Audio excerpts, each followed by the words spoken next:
ጤና ይስጥልኝ እንደምን አምሽታችኋል ወደ ተመልካቾቻችን ከአባይ ቴሌቪዥን የሚተላለፍላችሁ የዕለተ ሐሙስ ሰኔ 18 ቀን 2018 ዓ.ም አውደ ዜና ተጀምሯል። በምሽቱ የዜና ወጃችን በርካታ ዘገባዎችን ወደ እናንተ እናደርሳለን። የቢዝነስ እና የምጣኔ ሀብት ዘገባችንም ሰዓቱን ጠብቆ ይቀርባል። ዜናውን እየመራሁ ደግሞ ቴዎድሮስ አይቸው ከእናንተ ጋር ቆይታ አደርጋለሁ። አብራችሁን ቆዩ። በመጀመሪያው ክፍለ ጊዜ የመረጃ ጥንቅር ሰዓታችን የኤርትራ ሀገረ መንግስት ምስረታና የሀገርነት ህልውና መረጋገጥ ሁሌም ኢትዮጵያን ከማዳከም ስሌት ጋር ተያይዞ የመጣ መሆኑን አቶ ጌታቸው ረዳ መናገራቸውን፣ የህዝብ ተወካዮች ምክር ቤት የመረጃ ነጻነትና የፌዴራል ሸሪዓ ፍርድ ቤት ሰበር ሰሚ ችሎት የማሻሻያ ረቂቅ አዋጆችን መርምረው ማጽደቁን፣ የምክክር ኮሚሽኑ ከቀረቡለት 2000 አጀንዳዎች ውስጥ የፌዴራል ዋና ከተማ የህገ መንግስትና የማንነትና የወሰን ጉዳዮችን ጨምሮ 8 አጀንዳዎችን ብቻ ይፋ ማድረጉን የተመለከቱ መረጃዎችን ወደ እናንተ እናደርሳለን። አብራችሁን ቆዩ። የሀገረ መንግስት ኤርትራ ምስረታና የሀገርነት ህልውና መረጋገጥ ሁሌም ኢትዮጵያን ከማዳከም ስሌት ጋር ተያይዞ የመጣ መሆኑን አቶ ጌታቸው ረዳ ተናገሩ። የኤርትራ ሀገረ መንግስት ምስረታ ሂደት በራሱ ኢትዮጵያን በማዳከም ላይ የተመሰረተ ነበር ሲሉ የጠቅላይ ሚኒስትሩ የምስራቅ አፍሪካ ጉዳዮች አማካሪ ሚኒስትር አቶ ጌታቸው ረዳ ተናግረዋል። አቶ ጌታቸው ረዳ የኢትዮጵያ ብሔራዊ መከላከያ ኮሌጅ ዛሬ ሰኔ 18 ቀን 2018 ዓ.ም ባዘጋጀው ዓመታዊ የብሔራዊ ደህንነት ኮንፈረንስ ላይ ባደረጉት ንግግር ኤርትራን ወደ ነጻነት እንቅስቃሴ ያስገቡት ኃይሎች ኢትዮጵያን ማዳከም የፈለጉ ኃይሎች መሆናቸውን ጠቅሰው ይህ በሚስጥር የሚያዝ ሳይሆን በአደባባይ የሚታወቅ መሆኑን ገልጸዋል። የኤርትራ መንግስት ኢትዮጵያ ውስጥ ያሉ አፍራሽ ኃይሎችን በማደራጀትና ኢትዮጵያ ውስጥ ምንም አይነት መረጋጋት እንዳይኖር በመስራት በኢትዮጵያ ላይ የደህንነት ስጋት ሲደቅን መቆየቱን በተግባር መታየቱን አማካሪ ሚኒስትሩ ገልጸዋል። ራሱ የኤርትራ ሀገረ መንግስት ምስረታ ሂደት ራሱ ኢትዮጵያን በማፍረስ ኢትዮጵያን በማዳከም ላይ የተመሰረተ ነው። ይሄ በሚስጥር የሚያዝ ሳይሆን በአደባባይ የሚነገርለት ነው። ኤርትራን ወደ ነጻነት እንቅስቃሴ ያስገቡት ኃይሎች የኢትዮጵያን መዳከም የሚፈልጉ ኃይሎች ናቸው።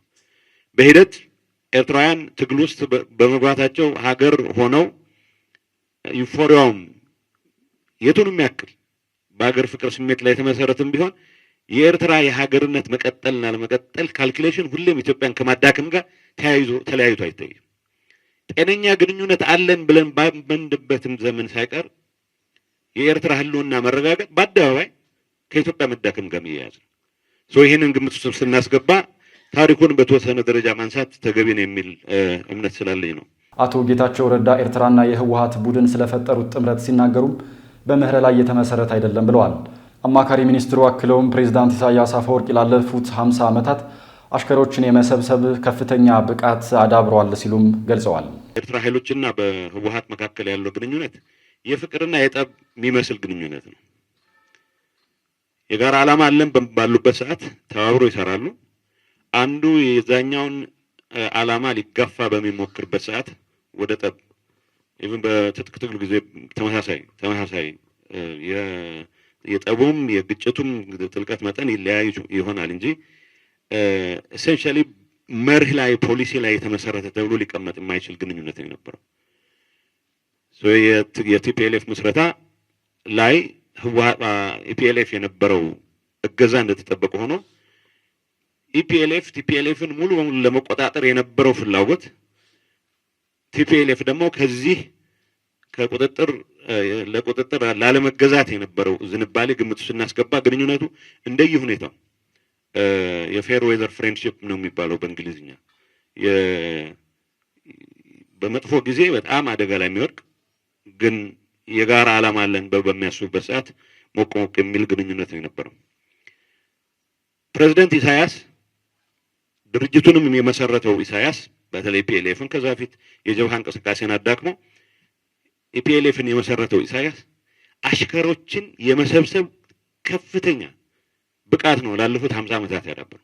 ጦር ኃይሎች ጠቅላይ ኢታማጆር ሹም ወታደራዊ አማካሪና የተኩስ አመራር ኃላፊ ጀነራል አለምሸት ደግፌ በበኩላቸው በወቅቱ ባስተላለፉት መልእክት የጥፋት እንጂ የዓላማ አንድነት የሌላቸው ኃይሎች የኢትዮጵያ ዳግም ስጋት እንዳይሆኑ እድል አይሰጣቸውም ብለዋል። ዓለም ከነጠላ ልዕለ ኃያል ወደ ብዙ ዋልታ የሽግግር ሂደት እንደምትገኝ የገለጹት ጀነራል አለምሸት ሂደቱም ብዙ ውስብስብና አስቸጋሪ የጸጥታና የደህንነት ሁኔታዎችን አስከትሏል በማለት ተናግረዋል። ጀነራል አለምሸት ደግፌ ያክለውም አሁናዊ የቀጠናውን ሁኔታ ስንመለከት እድልም ስጋትም ይዞ የመጣ በመሆኑ እኛም እንደ ሀገር እድሉን ለመጠቀምና ስጋት ሆነው ለሚመጡ ችግሮች ምላሽ ለመስጠት ዘመኑን የዋጀ ጠንካራ መከላከያ ሰራዊት እየተገነባ መሆኑንም ገልጸዋል። በኢትዮጵያውያን የተባበረ ክንድ ተሰባብረው የነበሩ የሀገር ጠላቶች ዛሬም ከብሔራዊ ጥቅሟ በተቃራኒ የቆሙ ኃይሎችን አሰባስበው ለዳግም የጥፋት ተልዕኮ እየተዘጋጁ ነው ያሉት ጄኔራሉ ለዚህም ባዳና ባንዳ ኃይሎች እድል መስጠት አይገባም በማለት ገልጸዋል። የሕዝብ ተወካዮች ምክር ቤት የመረጃ ነፃነትና የፌዴራል ሸሪዓ ፍርድ ቤት ሰበር ሰሚ ችሎት የማሻሻያ ረቂቅ አዋጅን መርምሮ አጸደቀም። የሕዝብ ተወካዮች ምክር ቤት ባካሄደው 5ኛ ዓመት የሥራ ዘመን 28ኛ መደበኛ ስብሰባ የመረጃ ነፃነት አዋጅንና የፌዴራል ሸሪዓ ፍርድ ቤት ሰበር ሰሚ ችሎት የማሻሻያ ረቂቅ አዋጅን መርምሮ አጽድቋል። የመረጃ ነፃነትን ለመደንገግ የተዘጋጀው የአዋጅ ረቂቅ ከ2 ወራት በፊት ለሕዝብ ተወካዮች ምክር ቤት ቀርቦ የነበረ ሲሆን ቋሚ ኮሚቴውም ረቂቁ ላይ ከኢትዮጵያ ሕዝብ እንባ ጠባቂ ተቋም እንዲሁም ጉዳዩ ከሚመለከታቸው አካላት ጋር 5 የሚደርሱ ውይይቶችን ካደረገ በኋላ ማሻሻያዎችንና አዳዲስ ድንጋጌዎችን በማካተት በዛሬው ዕለት በሙሉ ድምፅ አጽድቋል። በዚህም መሰረት በአዋጁ የተረጋገጠን መረጃ የማግኘት ነፃነትን ለማሳጣት በማሰብ ሆን ተብሎ መረጃን ወይም ሰነድን ያጠፋ፣ ያበላሸ፣ የቀየረ፣ የደበቀ ወይም ያፋለሰ የበላይ ወይም የመረጃ ኃላፊ አለያም ይህንን ድርጊት የያዘ አካል ምስጢር መሆኑን እያወቀ የመከላከያና የሀገር ደህንነት መረጃን የሰጠ ኃላፊ ወይም ሰራተኛ ጥፋቱ በፍርድ ቤት ሲረጋገጥ ከ5 ዓመት በማይበልጥ እስራት ወይም በ100 ሺህ ብር የገንዘብ ቅጣት እንደሚቀጣም ተደንግጓል። በመሆኑም ረቂቅ አዋጁ እነዚህንና በርካታ ማሻሻያዎችንና አዳዲስ ድንጋጌዎችን በማካተት በአዋጅ ቁጥር 1427/2018 በሙሉ ድምፅ ጸድቋል። በሌላ በኩል ምክር ቤቱ የሕግና ፍትህ ጉዳዮች ቋሚ ኮሚቴ የፌዴራል ሸሪዓ ፍርድ ቤት ረቂቅ አዋጅን አስመልክቶ ያቀረበውን የሪፖርትና የውሳኔ ሀሳብ መርምሮ አጽድቋል። የሕግና የፍትህ ጉዳዮች ቋሚ ኮሚቴ ሰብሳቢ ጸገነት መንግስቱ በዚህ ወቅት እንደገለጹት የተዘጋጀው ረቂቅ አዋጅ የፌዴራል ሸሪዓ ፍርድ ቤት ሰበር ሰሚ ችሎት ለማቋቋም የፍርድ ቤቶችን የሥራ ተደራሽነት ይበልጥ ለማስፋት እንደሚረዳም ጠቁመዋል። በዚህም በአዋጅ ቁጥር 18/2018 ሆኖ ተሻሽሎ በሙሉ ድምፅ መጽደቁን ከምክር ቤቱ ያገኘነው መረጃም ያመላክታል። የምክክር ኮሚሽኑ ከቀረቡለት 2000 አጀንዳዎች ውስጥ የፌዴራል ዋና ከተማ ጉዳይ፣ የህገ መንግስትና የማንነትና የወሰን ጉዳዮችን ጨምሮ 8 አጀንዳዎችን ብቻ ይፋ አደረገም። የኢትዮጵያ ሀገራዊ ምክክር ኮሚሽን ሐምሌ 8 ቀን 2018 ዓ.ም ለሚያካሂደው ሀገራዊ ጉባኤ ለምክክር ከቀረጻቸው 8 አጀንዳዎች መካከል የፖለቲካ ስርዓትና የመንግስት አደረጃጀት፣ የፌዴራል ከተሞችና የሃይማኖት ጉዳዮችን ጨምሮ 8 አጀንዳዎችን እንደሚገኙበት ትናንት ሰኔ 17 ቀን 2018 ዓ.ም በሰጠው መግለጫ አስታውቋል። የኢትዮጵያ ሀገራዊ ምክክር ኮሚሽን ዋና ኮሚሽነር ፕሮፌሰር መስፍን አርአያ በሰጡት መግለጫም አጀንዳዎቹ ከኢትዮጵያ ሕዝብ ድምፅ፣ ቅሬታ፣ ፍላጎትና ስጋት የተቀዱ ናቸው ያሉ ሲሆን ኮሚሽኑ ላለፉት 4 ዓመታት በመላው ኢትዮጵያና በውጭ ሀገር የሚገኙ ከ200 ሺህ በላይ ኢትዮጵያውያንን በማማከርና በማወያየት ያሰባሰባቸውን አጀንዳዎች ይፋ አድርገዋል። በዚህም መሰረት ኮሚሽኑ 8 ዋና ዋና አጀንዳዎች ብሎ የዘረዘራቸው የሀገር ግንባታ ጉዳይ፣ የፖለቲካ ስርዓትና የመንግስት አደረጃጀት፣ የፌዴራል ከተሞች ጉዳይ፣ የሃይማኖት ጉዳዮች፣ የተቋማት ግንባታ፣ የህግ የበላይነትና ሰብአዊ መብቶች፣ ማህበራዊና ኢኮኖሚያዊ ጉዳዮች፣ ሙስናና መልካም አስተዳደር እንዲሁም ሰላም ግንባታ መሆናቸውን ዋና ኮሚሽነሩ ገልጸዋል። 8ቱ አጀንዳዎች እንደሚከተለው ይቀርባሉ። አጀንዳ ቁጥር 1 የሀገር ግንባታ፣ 1 የማንነትና የሀገር ባለቤትነት ጉዳዮች፣ እዛው ስር 2 ታሪክና ማንነት፣ 3 የጋራ ሀገራዊ ማንነትና እሴቶችን የሚመለከቱ ጉዳዮች፣ እዚያው ስር 4 ሀገር ግንባታ እና ብዝሃነት አስተዳደር ጉዳዮች፣ 5 የቋንቋ ጉዳዮች፣ 6 የባህል ታሪክና ቅርስ ጥበቃ ጉዳዮች እንዲሁም ሌሎችም በርካታ ጉዳዮች። አጀንዳ ቁጥር 2 የመንግስት አደረጃጀትና ቅርጽ እንዲሁም የፖለቲካ ስርዓት፣ የፖለቲካ ውክልናና የምርጫ ስርዓት። 1 የመንግስት አደረጃጀትና ቅርጽ 1 የመንግስት አደረጃጀት፣ አስተዳደር፣ ስርዓት አይነት 2.1.2 የራስን እድል በራስ የመወሰን መብት በቅንፍ ውስጥ 39/1 2.1.3 የብሔር ብሔረሰቦች ትርጓሜ አንቀጽ 39/5 ህገ መንግስቱን ማለት ነው። 2.1.4 የፌዴራል መንግስትና የክልል መንግስታት መሪዎች የስልጣን ዘመን። ኮሚሽነር መስፍን አርአያ በአጀንዳ ቁጥር 3 ያቀረቡት የፌዴራል ከተሞች ጉዳይ የሚል ሲሆን በዚህ አጀንዳ ስር የአዲስ አበባና የድሬዳዋ ከተሞች በተለይም የአዲስ አበባ ህጋዊ አቋም፣ አዲስ አበባ ከኦሮሚያ ክልል ያለው ግንኙነት፣ የፌዴራል ዋና ከተማ ጉዳይ እንዲሁም የድሬዳዋ ከተማ ከኦሮሚያ ክልልና ከሶማሊያ ክልል ጋር ያላት ግንኙነትና መሰል ጉዳዮችን ማካተቱን አንስተዋል። አጀንዳ ቁጥር 3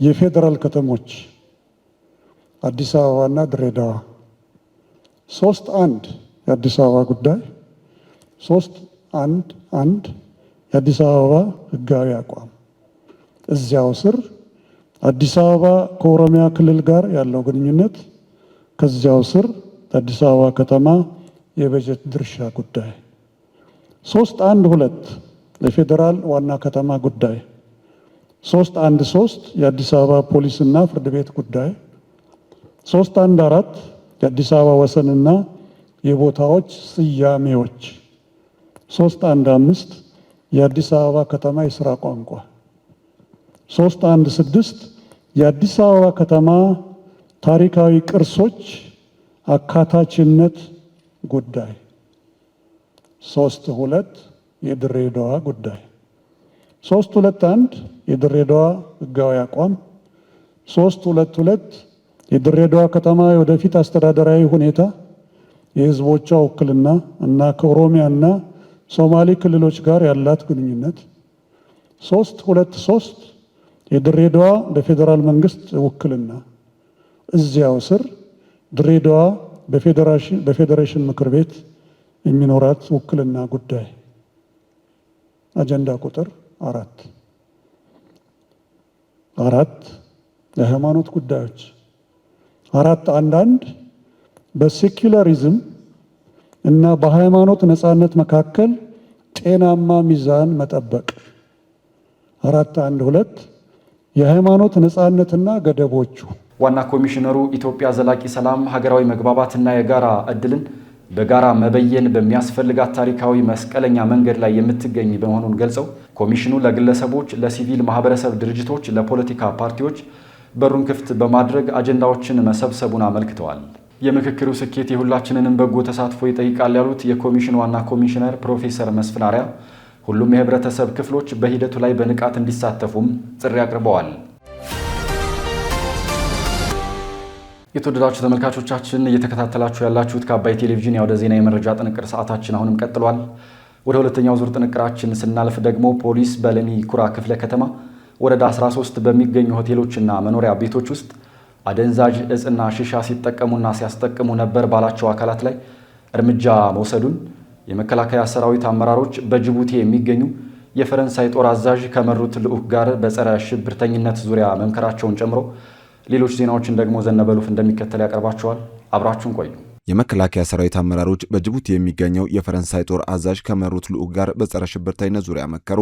በጅቡቲ የፈረንሳይ ጦር አዛዥ ሜጀር ጀነራል ሴባስቲያን ቫሌት የተመራ ልዑክ በኢትዮጵያ መከላከያ ሰራዊት ጠቅላይ ዋና መምሪያ በመገኘት በጸረ ሽብርተኝነት፣ በጤና፣ በስልጠናና በቴክኒክ ድጋፍ ዙሪያ በጋራ ለመስራት የሚያስችሉ ጉዳዮች ላይ በስፋት መወያየቱ ተገልጿል። በውይይቱ የመከላከያ ዘመቻ ዋና መምሪያ ለልዑካን ቡድኑ ገለጻ ያቀረበ ሲሆን በገለጻውም ኢትዮጵያ በአልሸባብ ላይ ያስመዘገበችው አስደናቂ ወታደራዊ ድል በጠንካራ ስነልቦና ዝግጅት፣ በላቀ አካላዊና ታክቲካዊ ብቃት እንዲሁም በተቀናጀ የዘመቻ አፈጻጸም ላይ የተመሰረተ ነው ሲሉ ገልጸዋል። በውይይቱ ላይ የመከላከያ ውጭ ግንኙነትና ወታደራዊ ትብብር ዋና ዳይሬክቶሬት ዳይሬክተር ሜጀር ጀነራል ተሾመ ገመቹ አልሸባብ ላለፉት 20 ዓመታት የተለያዩ ሙከራዎችን ቢያደርግም አንድም ቀን የኢትዮጵያን ድንበር ተሻግሮ ጥቃት መፈጸም አልቻለም ብለዋል። በጅቡቲ የፈረንሳይ ጦር አዛዥ ሜጀር ጀነራል ሴባስቲያን ቫሌት በበኩላቸው ኢትዮጵያና ፈረንሳይ ለረጅም ዓመታት የዘለቀ ጠንካራ ወዳጅነትና ግንኙነት ያላቸው ሀገራት መሆናቸውን ገልጸው ኢትዮጵያ አልሸባብ ላይ እያካሄደች ያለው ውጤታማ ዘመቻ አድንቀዋል። ልዑካን ቡድኑ ከጦር ኃይሎች ጠቅላይ ኢታማዦር ሹም ፊልድ ማርሻል ብርሃኑ ጁላ ጋር በቀጠናዊ ደህንነት፣ በጸረ ሽብርተኝነትና በሁለትዮሽ ወታደራዊ ትብብር ጉዳዮች ዙሪያ ፍሬያማ ውይይት ማድረጋቸውንም ከመከላከያ ሰራዊቱ ያገኘነው መረጃ ያመለክታል። ፖሊስ በለሚኩራ ክፍለ ከተማ በሚገኙ ሆቴሎችና መኖሪያ ቤቶች ውስጥ አደንዛዥ እጽና ሺሻ ሲጠቀሙና ሲያስጠቅሙ ነበር ባላቸው አካላት ላይ እርምጃ ወሰደ። የአዲስ አበባ ፖሊስ በአዲስ አበባ ከተማ ለሚኩራ ክፍለ ከተማ ወረዳ 13 አካባቢ በሚገኙ ሆቴሎችና በግለሰብ መኖሪያ ቤቶች ውስጥ ባደረገው ኦፕሬሽን በቡድን በመሰባሰብ አደንዛዥ እጽና ሺሻ ሲጠቀሙና ሲያስጠቅሙ ነበር ባላቸው አካላት ላይ እርምጃ መውሰዱን አስታውቋል። ብሔራዊ መረጃና ደህንነት አገልግሎትና ፌዴራል ፖሊስ ኢንተለጀንስ በጋራ በመቀናጀት በሰሩት በዚህ ኦፕሬሽን በህገወጥ መንገድ የተከማቹ የሺሻ መጠቀሚያ ዕቃዎችና ነዳጅን ጨምሮ በለሚኩራ ክፍለ ከተማ ወረዳ 13 ልዩ ቦታው ወሰን አካባቢ በቁጥጥር ስር መዋል መቻሉን የአዲስ አበባ ፖሊስ ዋና ጠቅላይ መምሪያ ገልጿል። ፖሊስ ሰራውት ያለውን የተቀናጀ የምርመራ ኦፕሬሽን የአካባቢው ነዋሪዎች በሰጡት መረጃ መሰረት መሆኑን ገልጾ በአካባቢው በሚገኙ ሆቴሎችና በግለሰብ መኖሪያ ቤቶች ውስጥ በቡድን በመሰባሰብ አደንዛዥ እጽና ሺሻ በሚጠቀሙና በሚያስጠቅሙ አካላት ላይ መሆኑን ጠቁሟል። በአካባቢው በተደጋጋሚ በተወሰደ እርምጃ ህገወጥ ተግባሩን የሚፈጽሙ ግለሰቦችን በጥናት በመለየት የለሚኩራ ክፍለ ከተማ ፖሊስ ዋና መምሪያ ከፌዴራል ፖሊስና ከብሔራዊ መረጃና ደህንነት አገልግሎት ጋር በመቀናጀት በተሰራ ስራ የተገኘ ውጤት መሆኑንም ፖሊስ ገልጿል። የአዲስ አበባ ፖሊስ አክሎም በፍርድ ቤት የመበርበሪያ ትዕዛዝ በተደረገ ፍተሻ በመኖሪያ ቤት ውስጥ ከ900 ሊትር በላይ ቤንዚን፣ በርካታ የሺሻ መጠቀሚያ ገመዶችን ጨምሮ ማኮን፣ መድኃኒቶችና የሲጋራ ማስታወቂያ የሌለባቸው ቲሸርቶች ተይዟል ብሏል። ህብረተሰቡ በየአካባቢው በድብቅ እየተበራከተ የመጣውን የአዋኪ ድርጊትን መንስኤዎችና ለወንጀል ድርጊት የሚያጋልጠውን የአደንዛዥ እጽና የሺሻ መጠቀሚያ ቦታዎችን ከፖሊስ ጋር በመቀናጀት ለማስወገድና እያደረገ ያለውን በጎ ተግባር አጠናክሮ ሊቀጥል እንደሚገባም የአዲስ አበባ ፖሊስ ዋና ጠቅላይ መምሪያ አሳስቧል። ፑንትላንድ የጎሳ ግጭት ለመቀስቀስ አሲሯል ካለችው የሶማሊያ ፌዴራል መንግስት ጋር ግንኙነት ያላቸው ባለስልጣናት ወደ ግዛቴ እንዳይገቡ አለች። በከፊል ራስ ገዝ የሆነችው ፑንትላንድ የሶማሊያ ፌዴራል መንግስት ወደ ግዛቷ በህገወጥ መንገድ መሳሪያዎችን ለማስገባትና የጎሳ ግጭትን ለመቀስቀስ አቅዷል ስትል ከሳለች። ይህንን ተከትሎ ከፌዴራል መንግስቱ ጋር ግንኙነት ያላቸው የጸጥታ አባላትና ባለስልጣናት ወደ ፑንትላንድ እንዳይገቡ ወይም በግዛቱ ውስጥ እንዳይንቀሳቀሱ እገዳ ተጥሏል። የፌዴራል መንግስቱና 4 የውጭ ሀገራት የተሳተፉበት ከፍተኛ የተቀናጀ እቅድ መኖሩን የፑንትላንድ ክልል የጸጥታ ሚኒስቴር ባወጣው መግለጫ ማሳወቁን የጋርዌ ኦንላይን ዘገባ ያመለክታል። ይህ እቅድ ፖለቲከኞችንና የቀድሞ ባለስልጣናትን ጨምሮ በውስጥ ያሉ ወኪሎችን በማስታጠቅ በጎሳ ላይ የተመሰረተ ሁከት ለመቀስቀስና ቀጠናውን ለማናጋት ያለመ ነው ሲሉ ከሰዋል። መግለጫው ፑንትላንድ ይህ ዘመቻ በፕሬዝዳንት ሰኢድ አብዱላሂ ዴኔ የሚመራውን ክልላዊ አስተዳደር ለመናድና ከሞቃዲሾ ጋር በስልጣን ክፍፍል፣ በህገ መንግስታዊ ዝግጅቶችና በሀብት አስተዳደር ዙሪያ በሚደረጉ ቀጣይ ውዝግቦች ላይ የፑንትላንድን የፖለቲካ አቋም ለማዳከም የታለመ ነው ብላ ታምናለች ብሏል። ፑንትላንድም የውጭ የጸጥታ ኃይሎችና በፌዴራል መንግስቱ የተሾሙ ባለስልጣናት ወደ ግዛቷ እንዳይገቡ ወይም በማንኛውም እንቅስቃሴ ላይ እንዳይሳተፉ እገዳ ጥላለች። ይህ እርምጃ ከፌዴራል መንግስቱ ጋር የተያዙ የጸጥታ ዘመቻዎችን የሚያግድ ሲሆን በፑንትላንድና በፌዴራል አስተዳደሩ መካከል ላለፉት ወራት ውጥረት መባባሱን ተከትሎ የተወሰደም ነው። ክልላዊ መንግስቱ አክሎም ይህ ውጥረት ሞቃዲሾ ቀደም ሲል በሌሎች የፌዴራል አባል ሀገራት ውስጥ በነበሩ የፖለቲካ እንቅስቃሴዎች ላይ ተጽዕኖ ለመፍጠር ካደረገቻቸው ሙከራዎች ጋር ተመሳሳይ ነው ብሏል። በዝርዝር ወደ ያዝነው መረጃ ስናልፍ ደግሞ ኢራን በሆርሙዝ የሚያልፉ መርከቦችን ለማስከፈል ያላት ፍላጎት አደገኛ መሆኑን አሜሪካ አስጠነቀቀች። በዓለም የነዳጅ አቅርቦት ዋነኛ መተላለፊያ በሆነው በሆርሙዝ ወሽመጥ በኩል ኢራን በጉዞ ባሉ መርከቦች ላይ እያደረሰች ያለችው ዛቻ ቀጠናውን ወደ አደገኛ ግጭት እየገፋው መሆኑን አሜሪካ አስጠንቅቃለች። ይህ በእንዲህ ያለ የተባበሩት መንግስታት ድርጅት በ3 ቀናት ውስጥ 57 የጭነት መርከቦች ከሆርሙዝ መውጣታቸውን አስታውቀዋል። ዝርዝሩን ደግሞ ዘሩፋይል ሀብታሙ እንደሚከተለው ያቀርበዋል።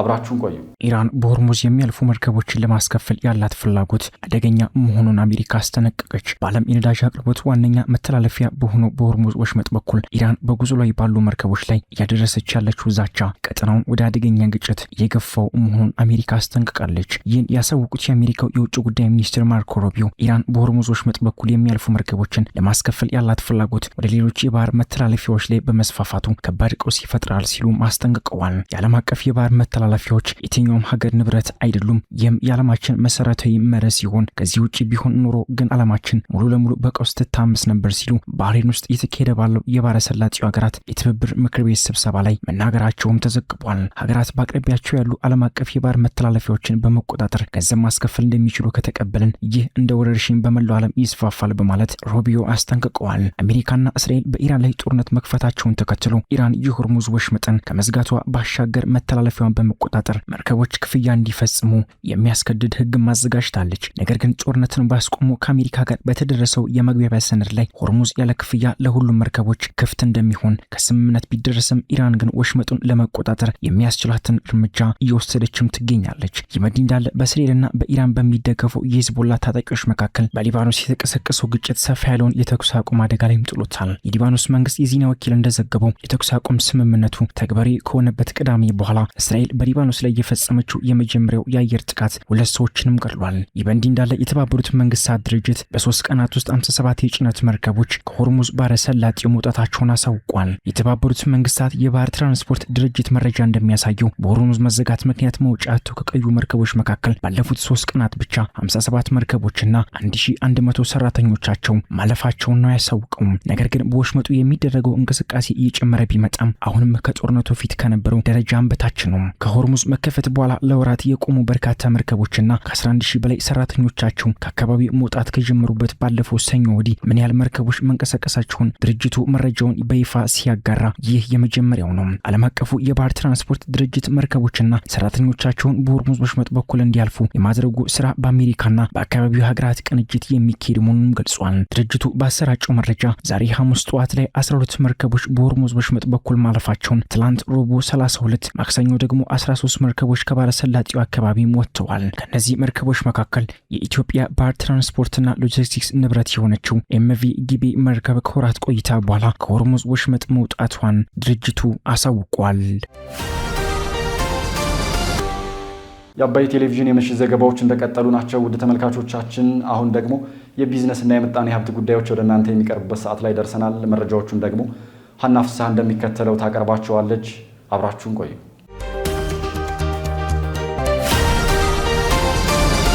ኢትዮጵያ በኢኮኖሚ ማሻሻያው አማካኝነት የውጭ ምንዛሬ ችግሮችን በዘላቂነት በመፍታት ለቀጥታ የውጭ ኢንቨስትመንት ምቹ ምህዳር ፈጥራለች ሲል የውጭ ጉዳይ ሚኒስቴር አስታወቀ። በለንደን ከተማ በተካሄደው 6ኛው የኢትዮጵያና ዩናይትድ ኪንግደም የንግድና ኢንቨስትመንት ፎረም ላይ ንግግር ያደረጉት የውጭ ጉዳይ ሚኒስትር ዶክተር ጌዲዮን ጢሞቴዎስ ኢትዮጵያ በሀገር በቀል የኢኮኖሚ ማሻሻያው አማካኝነት የውጭ ምንዛሬ ችግሮችን በዘላቂነት በመፍታት ለቀጥታ የውጭ ኢንቨስትመንት ይበልጥ እየተረጋጋ ተወዳዳሪና አስቀድሞ ሊተነበይ የሚችል ምቹ ምህዳር መፍጠሯን አስታውቀዋል። ኢትዮጵያ የዓለም ንግድ ድርጅት አባል ለመሆን እያደረገች ያለውን ሂደት ያነሱት ሚኒስትሩ መንግስት በተሰናሰለ መልኩ ተቋማዊ ግልጽነትን በማሻሻል ባለሀብቶች የሚያነሷቸውን ስጋቶች ለመፍታት ቁርጠኛ መሆኑንም አመልክተዋል። በተለይም ለታዳሽ ኃይል ልማት የተሰጠ ልዩ ትኩረት ኃይል ማመንጨት የጀመረው ታላቁ የኢትዮጵያ ህዳሴ ግድብን ጨምሮ የተለያዩ የኃይል ማመንጫዎች የሀገር ውስጥ ፍላጎትን ከማሟላት ባለፈ ኢትዮጵያን የቀጠናው የኃይል ማዕከል እያደረጓት መሆኑን ጠቅሰዋል። የቢሾፍቱ ዓለም አቀፍ አውሮፕላን ማረፊያ በአቪዬሽን ሎጂስቲክስ፣ ግንባታና ቱሪዝም ዘርፎች ሰፊ የኢንቨስትመንት አማራጮችን የስራ ዕድል እየፈጠረ መሆኑንም አብራርተዋል። ዶክተር ጌዲዮን ጢሞቴዎስ አክለውም ኢትዮጵያ በኢንዱስትሪ ዘርፍ በኢትዮጵያ ታምርት ንቅናቄ እንዲሁም በማዕድን ዘርፍ በተለይም የወርቅ ምርትን በማሳደግ ትልቅ ውጤት ማስመዝገብ ተችሏል ብለዋል። በአረንጓዴ ትራንስፖርት ዘርፍ 17 የኤሌክትሪክ ተሽከርካሪ መገጣጠሚያ ፋብሪካዎች ስራ መጀመራቸውንና በፈረንጆቹ 2030 ቁጥራቸውን ወደ 60 ለማድረስ መታቀዱንም አብራርተዋል። በዓለም አቀፍ የገንዘብ ድርጅት IMF ትንበያ መሰረት የኢትዮጵያ ኢኮኖሚ በዚህ ዓመት በ9.2 በመቶ እንዲሁም በሀገር ውስጥ ትንበያ 10.2 በመቶ ያድጋል ተብሎ እንደሚጠበቅ ሚኒስትሩ አመላክተዋል። በመድረኩ የብሪታንያ የንግድ ተቋማት በኢትዮጵያ የኢንቨስትመንት አማራጮች በመሳተፍ የዚህ የእድገት ጉዞ አካል እንዲሆኑ የውጭ ጉዳይ ሚኒስትሩ ጥሪ አቅርበዋል። 8ኛው አግሮ ፉድ ፕላስ ፕሪንት ፓርክ ኢትዮጵያና 2ኛው የኢትዮጵያ ቡናና ምግብ የንግድ ትርኢት ተከፈተ። ከሰኔ 18 እስከ ሰኔ 20 2018 ዓ.ም ድረስ ለ3 ቀናት የሚቆየው 8ኛው አግሮ ፉድ ፕላስ ፕሪንት ፓርክ ኢትዮጵያና 2ኛው የኢትዮጵያ ቡናና ምግብ ንግድ ትርኢት በአዲስ ኢንተርናሽናል ኮንቬንሽን ሴንተር በዛሬው ዕለት ተከፍቷል። ፕራና ኢቨንትስ ከጀርመን አጋሩ ፌር ትሬድ ጋር በመተባበር ያዘጋጀው ይህ ኤግዚቢሽን ዓላማው መንግስት ኢትዮጵያን በአፍሪካ የማኒፋክቸሪንግ ማዕከል ለማድረግ ለጀመረው እንቅስቃሴና ለግብርና ማቀነባበሪያ ዘርፍ ድጋፍ መስጠት መሆኑ ተገልጿል። ለ3 ቀናት በሚቆየው በዚህ ዓለም አቀፍ ኤግዚቢሽን ላይ ከ19 ሀገራት የተውጣጡ ከ150 በላይ ዓለም አቀፍና ሀገር በቀል ኩባንያዎች እንደሚሳተፉ ተጠቁሟል። ከተሳታፊዎቹ መካከልም ብራዚል፣ ቻይናና ጣሊያን በብሔራዊ ደረጃ ሰፊ ምርትና ቴክኖሎጂ ይዘው ይቀርባሉ ነው የተባለው። እንዲሁም ጀርመን፣ ፈረንሳይ፣ ዩናይትድ ኪንግደም፣ ቱርክ፣ የተባበሩት አረብ ኤምሬትስ፣ ኬንያ፣ ግብጽና ጅቡቲን ጨምሮ ሌሎች ሀገራትም ምርትና አገልግሎታቸውን እንደሚያስተዋውቁ ተገልጸዋል። ይህም ለዘርፉ ባለሙያዎች ሰፊ የገበያና የቴክኖሎጂ ትስስር እንደሚፈጥር ተመላክቷል። ኤግዚቢሽኑ በዋናነት በግብርና፣ በምግብና መጠጥ ግብዓቶች፣ የቴክኖሎጂ ውጤቶች እንዲሁም በፕላስቲክ በህትመትና በማሸጊያ ዘርፎች ላይ ያተኮረ መሆኑም ተመላክቷል። በተጨማሪም በምግብና በቡና እሴት ሰንሰለት ላይ ትኩረት ያደረገ ጥምር የንግድ ትርኢት እንደሆነም ተነግሯል። የፕራና ኢቨንትስ መስራችና ማኔጂንግ ዳይሬክተር አቶ ነብዩ ለማ ዛሬ የተከፈተው ኤግዚቢሽን የተመረቱ ምርቶች ወደ ህብረተሰቡ እንዲደርሱና ለምግብ ዋስትና አስተዋጽኦ ከፍተኛ መሆኑን ተናግረዋል። በየዓመቱ ኤግዚስት ያደረጉትም ካምፓኒዎች አዳዲስ ቴክኖሎጂዎችን እየገዙ ምርትና ምርታማቸውን ያሳድጋሉ። አዳዲስ ኩባንያዎችም ደግሞ ወደ ዘርፉ እየገቡ አዳዲስ ምርቶችን የሚያመጡበት ሁኔታ አለ። ይሄም ለዘርፉ ትልቅ አስተዋጽኦ ያደርጋል። ከዚሁ ጋር ተያይዞ ለምግብ ዋስትና የሚያደርገውን አስተዋጽኦ ብታስረዱን የሚል ጥያቄ ተነስቷል። እንደምታውቁት ኢኮኖሚያችን ዋነኛው ማገሩ ማለት የምንችለው ግብርና ዘርፉ ነው። በግብርና ከፍተኛ የሆነ ምርታማነት እየመጣ ነው። አንዳንድ ቦታዎች ላይ ግን የተመረቱ ምርቶች ሁሉ ወደ ገበያ የሚያደርሱበት ሁኔታ አለ። በተለይ ወደ ደቡብ ምዕራብ ብትሄዱ ለምሳሌ ፍራፍሬ ምርቶች መሬት ላይ ዛፍ ውስጥ ጫካ ውስጥ ወድቀው የሚቀርቡበት ሁኔታ አለ። ያንን ሰብስቦ አምጥቶ ለተጠቃሚ ማድረስ የማይቻልበት ሁኔታዎች ስላሉ እዚህ ይሄ ፕሮግራም ምን ይጠቅማል? አንደኛ የግብርና ግብዓቶችን የግብርና ሜካናይዜሽን ኢኩዊፕመንቶችን የሚያመጡ ድርጅቶችን እዚህ መድረክ ላይ በማምጣት ዘርፉ ላይ የሚሰማሩ በተለይም ደግሞ ኮሜርሻል ፋርሚንግ ላይ የተሰማሩ ድርጅቶች እነዛን ቴክኖሎጂና ግብዓቶች ተጠቅመው ምርትና ምርታማት እንዲያሳድጉ ትልቅ አስተዋጽኦ ያደርጋል። ያም ደግሞ ምርትን ወደ ገበያ ሲቀርብ ለምግብ ዋስትና የምናደርገውን ጥረት ያግዛል። በሁለተኛነት ደግሞ በየጫካው በየማሳው ይወጡ የነበሩት ምርቶች ተቀነባብረው ቆይተው መድረስ እንዲችሉ ለምሳሌ ፍራፍሬዎች ጫካ ውስጥ ይወድቃሉ። እነዛን ግን ሰብስቦ አድርቆ ድራይድ የሆነ ፍሩት ለረጅም ጊዜ 2 ዓመት 3 ዓመት ሼልፍ ላይፍ ያለው ማቅረብ ይቻላል። ይሄን ደግሞ ከሀገራችንም አልፎ ለውጭም ኤክስፖርት ማድረግ የሚቻልበት ሁኔታ አለ። በኤግዚቢሽኑ መክፈቻ መርሃ ግብር ላይ የተገኙት የቡናና ሻይ ባለስልጣን ዋና ዳይሬክተር ጽህፈት ቤት ኃላፊ አቶ ሰፊሳ አባቡ አዘጋጁን ብራና ኢቨንትስን የሚበረታታ ስራ እየሰራ መሆኑን ጠቁመው ባለስልጣን መስሪያ ቤቱ ባለፈው በጀት ዓመት ስላስመዘገበው ገቢና በዚህ በጀት ዓመት ስላቀደው ገቢም ተከታዩን ብለዋል። ብራና ኢቨንት እንዲህ አይነት ትልቅ መድረክ ማዘጋጀት ኢቨንት ማዘጋጀቱ በጣም የሚያስመሰግን ሀገራዊ ስራ የግል የአንድ ካምፓኒ ጉዳይ አይደለም። ኢቨንቱ ደግሞ እንዳያችሁት በጣም ትልቅ ነው። አምና ተጀምሮ በዚህ ጊዜ ሲያደርግ የዚህም ያህል ተሳታፊ መኖሩ ብራና ትልቅ ቁርጠኝነት እንዳለው የሚያሳይ ሀገራዊ ስራ የሚሰራ በእውነት በፉድ ላይ ተያይዞ ደግሞ ቡናን አቶ ነብዩ ስንጫወት ቡናን ለብቻው ራሱ ኢቨንት ለማዘጋጀት ሀሳብ እንዳላቸው ተረድተናል። ብዙዎቻችሁ እንደምታውቁት በዚህ ባለፈው በጀት ዓመት $2.6 ቢሊዮን ነው ያስገኘው ቡና ብቻውን ማለት ነው።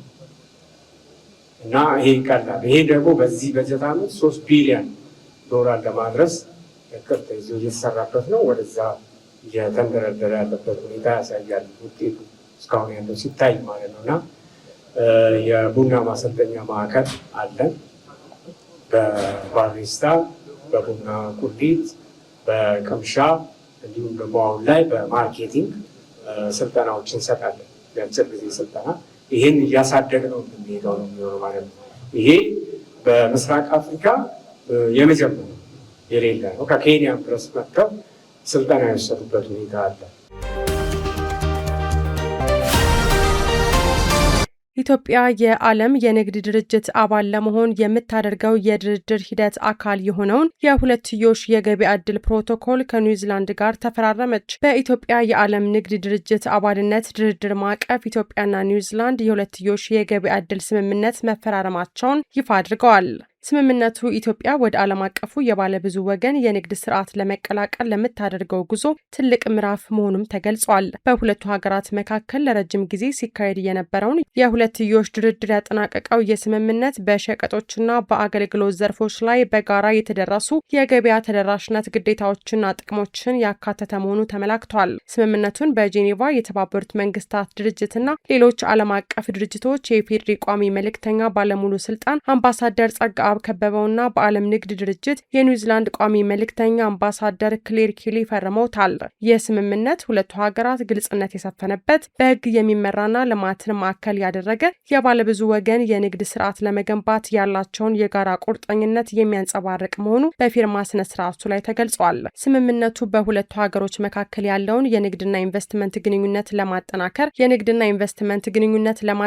የተሻለ እድል እንደሚፈጥር የተገለጸ ሲሆን ከሁለትዮሽ የንግድ ግንኙነቱ ባለፈ ኢትዮጵያና ኒውዚላንድ በተለያዩ ዓለም አቀፍና ባለብዙ ወገን መድረኮች ላይ ያላቸውን የቅርብ ትብብር አጠናክረው እንደሚቀጥሉ ተጠቁሟል። በኒውዚላንድና በኢትዮጵያ መካከል ያለው የሁለትዮሽ ግንኙነት እያደገ ነው የተባለ ሲሆን ግንኙነቱ በዋናነት በግብርና ትብብር፣ በጂኦተርማል ኃይል ድጋፍና በቴክኒክ አገልግሎቶች ላይ ያተኮረ መሆኑን ከውጭ ጉዳይ ሚኒስቴር ድረገጽ ያገኘነው መረጃ ያመለክታል።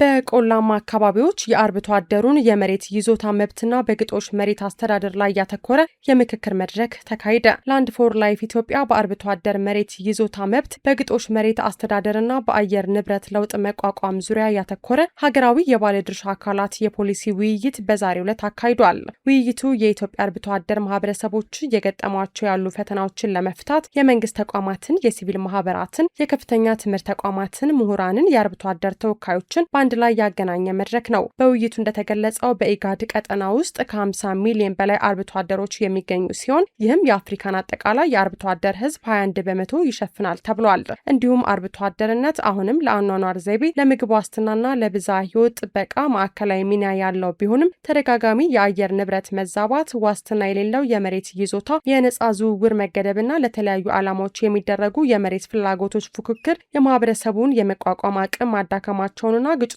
መፍጠር መቀጠላቸው ተገልጸዋል። ይህ የፖሊሲ ውይይት የመሬት ይዞታ አስተዳደርን ለማጠናከር የወጣውን የኢትዮጵያን የቅርብ ጊዜ የህግ ማዕቀፍ ማለትም አዋጅ ቁጥር 1324 ህዝባር 2016 ልዩ ትኩረት መስጠቱ ተገልጾ አዋጁ የስርዓተ ጾታ ምላሽ ሰጪ አሰራርን፣ ግልጽነትንና የባህላዊ ተቋማትን እውቅና ላይ የሚያተኩር በመሆኑ አካታችና ዘላቂ የመሬት አስተዳደርን ለማስፈን አመችና ወቅታዊ እድል ይፈጥራል ተብሏል።